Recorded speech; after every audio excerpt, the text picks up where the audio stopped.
Welcome to the second part of the video. I hope you are in a good mood and ready to hear new stories. Do not forget to like and subscribe. Jimmy is with you, and we are starting.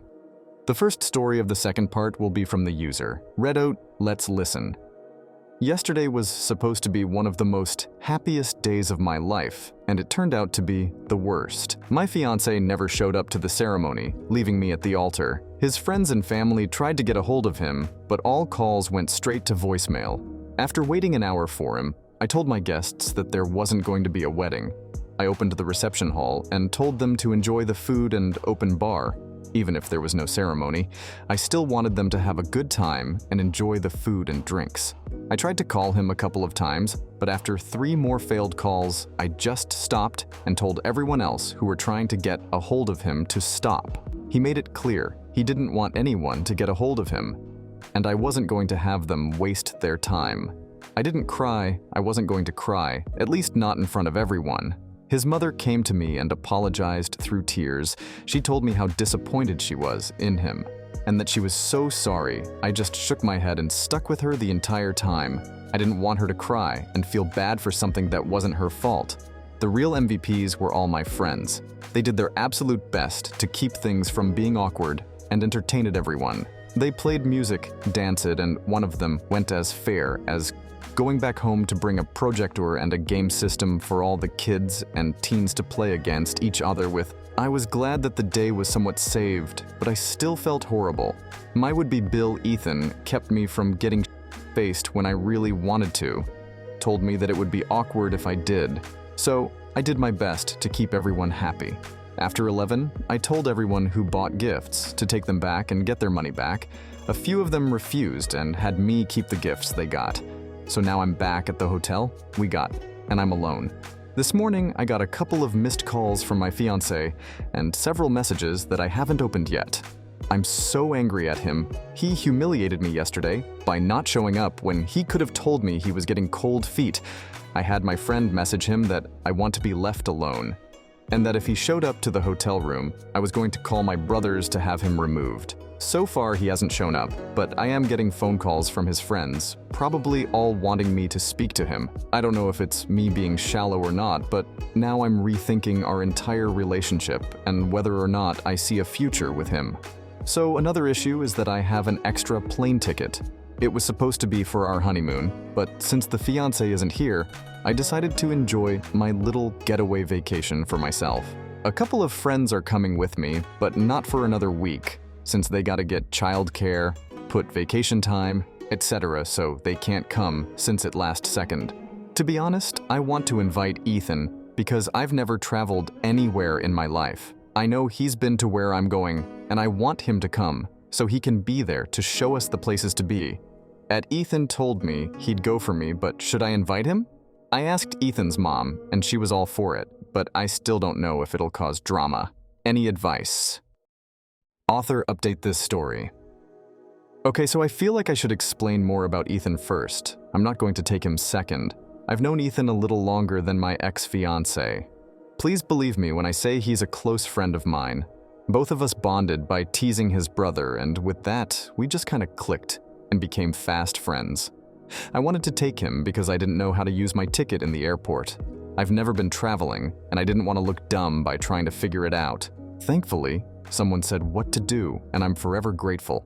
So now I feel much more confident. I know it sounded iffy trying to take Ethan, but honestly, it was for something innocent. I see him more of a brother than anything, now that I look at all the comments you guys left. And finally, I read my ex-fiancé's messages.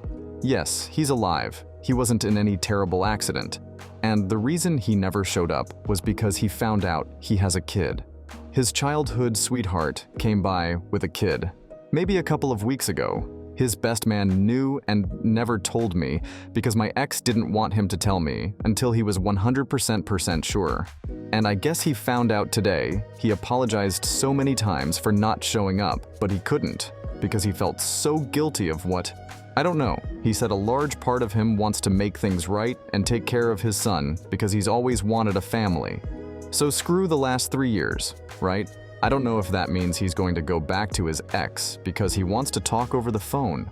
Honestly, I'm done. I think it's an excuse to get back with his ex. I don't believe he's ever gotten over her and her over him, which is why she chose now to show herself. He sent a picture of the kid to me, and I went over ex-fiance's mom's FB to see any pictures she posted of ex-fiance when he was a kid.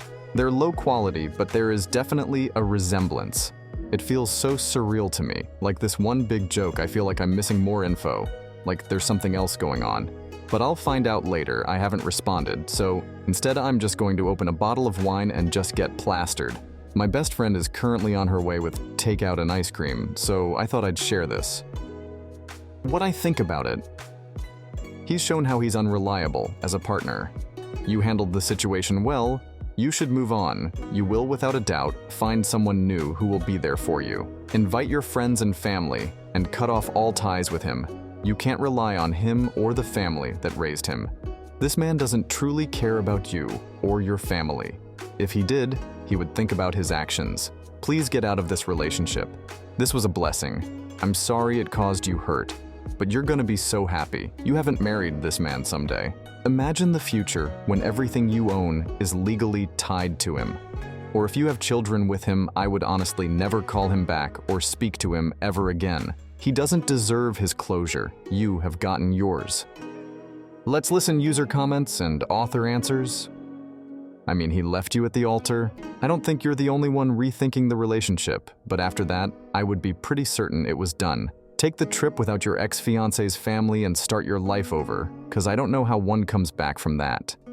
Oh man, I didn't even think of it that way. So this means I gotta put on the big girl underwear and figure it out myself. I asked my brother's wife to come with me. She said, if she can get someone to watch my nephew for a week tomorrow, she'll come. I'm probably gonna beg my mom to watch him. It's a 3-week trip. I just want company so that I won't be alone for a week.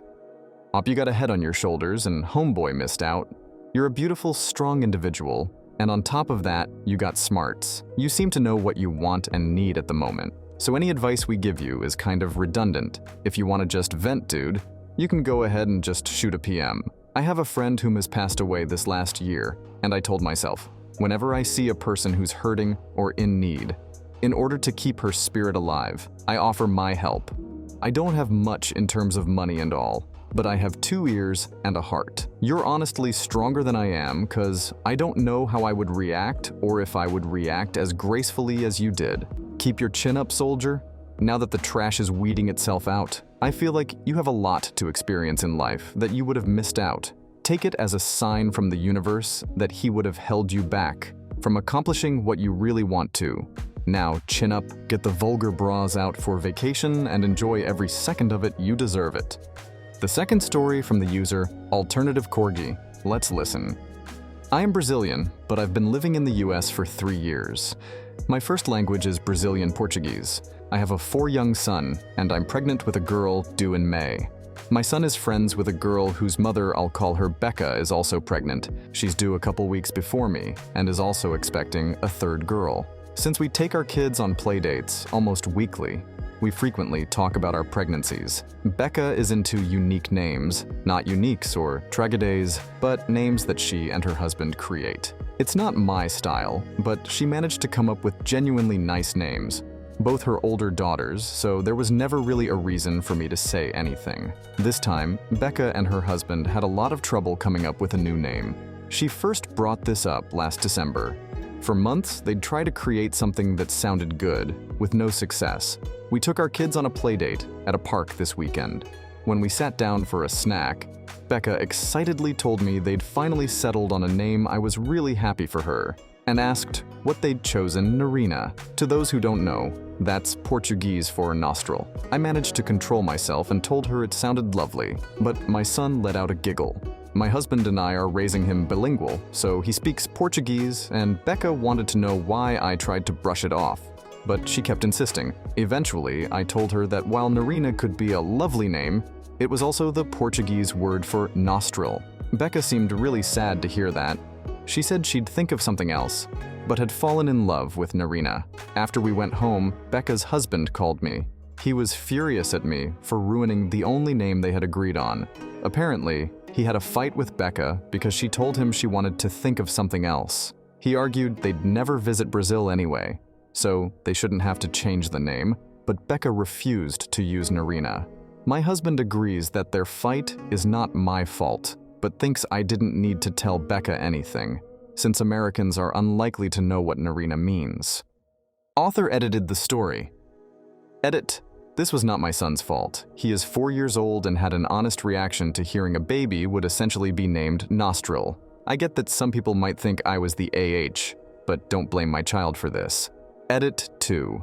Okay, a lot of people are misreading Narina as Narnia. No real comment on that, but the Chronicles of Nostril has a nice ring to it.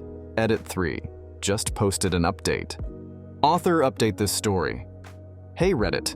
Thank you for all your feedback and advice on my original post. First of all, I want to clarify that I never told Becca not to name her daughter Narina. I just told her what it meant in Portuguese, and only because my son laughed. Again, this wasn't his fault. It was my translation that made her change the name, but that was still her decision. I got a DM about how I shouldn't have involved my native language into Becca's choice for her daughter's name, which was also not the case. I found no joy in telling Becca what it meant. There are plenty of normal names in the English language I can ruin with Portuguese.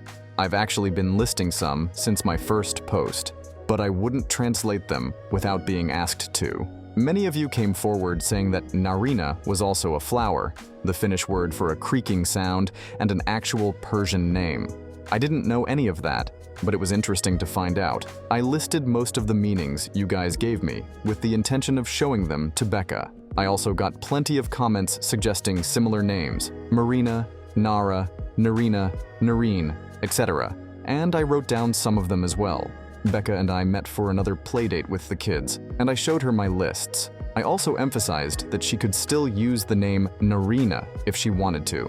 At first, she politely turned everything down, including that last part. While Becca said she did like some of the names I told her about, her method consists solely of creating new names with her husband. Apparently, they got to Narina by mixing and matching syllables until they had something that sounded nice. And finding out the name they'd created for their daughter also meant Nostril was enough for her to lose interest in it.